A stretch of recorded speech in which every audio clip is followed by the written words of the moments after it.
Melaporkan keadaan Amazon di Brasil bukanlah tugas yang mudah. Pembunuhan seorang jurnalis Inggris pada tahun 2022 menunjukkan betapa berbahayanya kawasan Amazon bagi para jurnalis yang menyelidiki kemungkinan kejahatan lingkungan hidup. The world's largest rainforest, the Amazon, is known for its rich biodiversity. Hutan hujan terbesar di dunia Amazon terkenal dengan keanekaragaman hayatinya yang kaya. Namun penambangan liar, penangkapan ikan, dan penebangan liar merupakan ancaman bagi masa depan ekosistem ini. Jurnalis dari seluruh dunia melakukan perjalanan ke Brasil untuk melaporkan bagaimana aktivitas tersebut berdampak terhadap hutan hujan dan komunitas yang tinggal di dalamnya.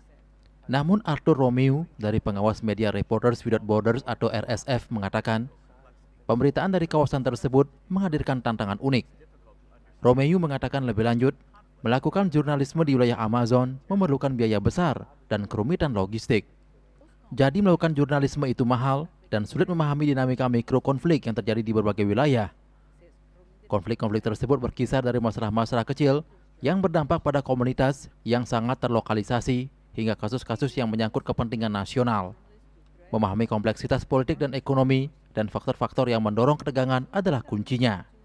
Kegagalan untuk melakukan hal ini dapat membuat jurnalis menghadapi ancaman, agresi, dan penuntutan sewenang-wenang. Antara bulan Juni tahun 2022 hingga Juni tahun 2023, RSF mendokumentasikan 66 pelanggaran kebebasan pers di negara bagian Amazon, Brasil. Namun pembunuhan jurnalis Dom Phillips dan pakar masyarakat adat Bruno Pereira pada tahun 2022 membawa bahaya yang dihadapi media menjadi perhatian dunia. Issues related to human rights violations, issues related to cases of corruption on a mainly local scale with national coverage.